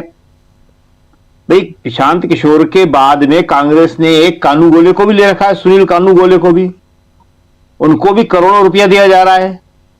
ये पिछले जितने भी चुनाव हुए हैं उसमें वही सलाहकार थे। सलाहकार क्या, जिसको कहते हैं कि चुनाव विशेषज्ञ कहलाते हैं। ये है, स्ट्रेटेजी बनाते हैं। ये इनके पास होता क्या है, एक डाटा होता है। वही डाटा अभी प्रशांत किशोर सोच रहे थे, उस डाटा के दम पे वो बिहार चुनाव जीत जाएंगे। तो कांग्रेस में इसको लेके अगर लाएंगे तो बड़ा विरोध हो जाएगा। संगठन का साल कहा था कांग्रेस ने, और ये कहा गया था कि हम ढूंढ के अच्छे लोगों को, नए लोगों को लाएंगे और उन्हें जिम्मेदारियां देंगे। तो ऐसे में प्रशांत किशोर को लाना या प्रशांत किशोर को कोई महत्व देना हमें लगता नहीं है कि वो संभव हो पाएगा। जी जी बिल्कुल, प्रशांत किशोर की हम बात कर रहे हैं इसलिए क्योंकि यहाँ से क्या पंकज प्रशांत जी आपके ही हम नाम है प्रशांत किशोर, आप इसको कैसे देखते हैं? क्या यह मुलाकात सिर्फ मुलाकात है? अगर ये मुलाकात है तो बहुत छोटी सी कोई मुलाकात होगी जिसको हम लोग बहुत ही अनौपचारिक सी। और आपको याद होगा राजीव जी कि जब हम लोगों की मुलाकात हुई थी तो मैंने आपको बहुत दिन पहले बताया था कि प्रशांत किशोर जी तोड़ कोशिश कर रहे हैं कि किसी तरीके से कांग्रेस में उनकी मुलाकात हो जाए किसी से, और अपनी पार्टी की स्वीकार्यता के लिए 2 लोगों को छोड़ के बाकी सबकी जमानत जब्त हो गई। जो जिन 2 लोगों की जमानत बची है उनकी अपनी वजह से बची है, इसमें से एक सीट पे हम लोग गए भी थे, हम लोग गए थे जी बिहार में। तो जो कि प्रशांत किशोर जी तो तस्लीमुद्दीन के बेटे जी हाँ, तो उनके जमानत बच गई है। तो ऐसे ही एक आध कैंडिडेट की और बची जमानत बाकी सबकी। तो कोर्ट कभी प्रेयर नहीं बन सकता। ये प्रशांत किशोर को मालूम होना चाहिए था। तो मैं इसको बहुत अहमियत नहीं देता हूँ। कोई बड़ी कोशिश कर रहे होंगे तो शायद मुलाकात हो गई होगी। और ये खबर जो आई है आज इंडियन एक्सप्रेस में आई खबर, उस खबर को आप पढ़ेंगे पत्रकार की निगाह से पढ़ेंगे, अगर आम पाठक की निगाह से नहीं, पत्रकार की निगाह से अगर आप पढ़ेंगे तो आपको दिखाई दे जाएगा कि ये खबर आई कहाँ से है। ये खबर आई भी प्रशांत किशोर की तरफ से ही है। शकील ये भी कह रहे थे कि उनके मीडिया में बहुत से लोग हैं। और इसमें सबसे बड़ी बात यह है प्रशांत जी, क्या हुआ कि इस खबर को मैं सुबह मैं भी पढ़ा और उसके बाद मैं खोजता रहा एक लाइन के आगे कोई लाइन है क्या? इस मुलाकात, इनकी मुलाकात बताई जा रही है, इसके आगे कुछ है क्या? कहीं ऊपर से नीचे तक कुछ भी नहीं है। उसके बाद कई सारी वेबसाइट्स पर मैंने खबरें देखी, आप भी देखे होंगे, इंग्लिश और हिंदी दोनों में। वहाँ पर भी कई जगह ये खबरें फिर चली हैं, लेकिन सिर्फ मुलाकात के एक कयास, इसके अलावा राहुल गांधी से, प्रियंका गांधी से, सोनिया गांधी से 2022 में मिले, जो वो बैकग्राउंडर है जो खबरों में हम लोग लिखते हैं, उसके अलावा और कुछ नहीं है। वही 200 और एक वही जो अभी आप बता रहे हैं, 238 सीटों पे लड़ी इनकी पार्टी, 236 में जमानत जब्त हो गई और 2 सीटों पे जमानत बचा पाए। अस्तित्व की लड़ाई। आप देखिए, हम सब पत्रकार यहाँ बैठे हैं, उस खबर को, उस एक लाइन की खबर को डबल कॉलम बनाने के लिए, 3 कॉलम का खबर बनाने के लिए वो बैकग्राउंडर जोड़ा गया है, वरना उसमें कुछ था ही नहीं। तो और ये खबर आई भी वहीं से है, तो दिखाई दे रहा है कि कहाँ से आई ये खबर। और आपको तो हमने 7-8 दिन पहले हमको मालूम था कि ये जी तोड़ कोशिश कर रहे हैं, तमाम लोगों से लॉबिंग कर रहे थे वो। अभी हम ऑन एयर बताना नहीं चाहते कि कैसे वो कर रहे थे लॉबिंग, लेकिन वो लॉबिंग कर रहे थे और वो उसी से ये खबर निकली है। तो दूसरी बात जो राजीव जी इम्पोर्टेंट है वो ये कि जो रैली हुई है कल, देखिए वो बहुत इम्पोर्टेंट है। 2 बातें बहुत इम्पोर्टेंट है, रैली और रैली के आसपास जो तुरंत, इसको मैं हेडलाइन मैनेजमेंट तो खैर है ही, लेकिन बीजेपी के अंदर बहुत कुछ चल रहा है। और एक जो 11 साल से सन्नाटा था पॉलिटिकल रिपोर्टिंग में, अब पॉलिटिकल रिपोर्टिंग को बहुत सी स्टोरीज मिलने जा रही, जिसकी चर्चा प्रियंका गांधी ने की, कुछ पीएमओ तक बातें गई। अभी डॉलर जो है 91 के आसपास पहुंच रहा है, डॉलर 91 के आसपास है। और जब हम आपसे बात कर रहे हैं राजीव जी, उस वक्त मेरे घर के आसपास का AQI लेवल 500 के आसपास है। और अगर दुनिया के किसी और शहर में 500 के आसपास AQI हो जाएगा या 400 पे पहुंच जाए कहीं पे भी, चाहे वो लंदन हो या न्यूयॉर्क हो या कोई और दुनिया का शहर हो, पेरिस हो, कोई और राजधानी हो दुनिया की, वहां दफ्तर बंद हो जाएंगे, स्कूल कॉलेज सब बंद हो जाएंगे, इमरजेंसी के हालात घोषित हो जाएंगे, इमरजेंसी डिक्लेयर हो जाएगी। जी। और दिल्ली की स्थिति यही है कि दिल्ली और एनसीआर में इस वक्त स्कूल कॉलेज दफ्तर सब वर्क फ्रॉम होम कर देना चाहिए। 45-50 सिगरेट रोज पीने के बराबर है ये हवा जो दिल्ली में है। और जो बच्चे, जो नवजात शिशु हैं, छोटे बच्चे, आप उनकी सोचिए कि उनके फेफड़ों में क्या गुजर रही होगी। इन सब चीजों से बचने के लिए आप नॉन इशू उठा के पार्लियामेंट में ला रहे हैं।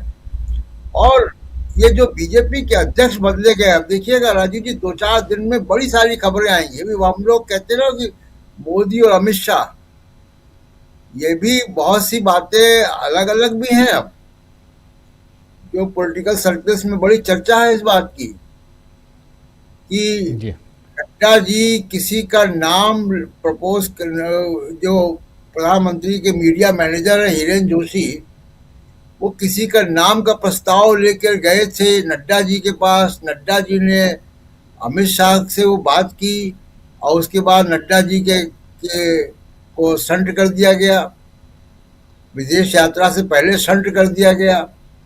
बहुत सी खबरें अभी बीजेपी से निकल रही हैं और अभी आगे भी निकलेंगी। किस तरीके से प्रसार भारती के सीईओ को रवाना किया गया, किस तरीके से लॉ कमीशन के एक मेंबर को रवाना किया गया, हितेश जैन को। तो बहुत सारी खबरें अभी अंदर, चर्चाएं बहुत हैं, जिसकी चर्चा रैली में भी हुई और पार्लियामेंट भी हो गई। तो अभी आगे आने वाले दिनों में इस तरीके की बहुत सारी पॉलिटिकल खबरें बाहर आएंगी। जी राजीव जी बिल्कुल, पॉलिटिकल खबरें। लेकिन उससे पहले कल की रैली, और इस रैली से क्या कोई परेशानी है नरेंद्र मोदी को, उनकी पार्टी को, उनकी सरकार को? क्या ये रैली उस लेवल की हो गई कि भाजपा परेशान हो गई है? सुनील शुक्ला जी। प्रधानमंत्री जी कांग्रेस मुक्त भारत का नारा लगा रहे हैं पिछले 12 वर्षों से, और 5 लाख आदमी दिल्ली पहुंच गए इस जाड़े में। बेचैनी नहीं होगी? जिस पार्टी को आप एकदम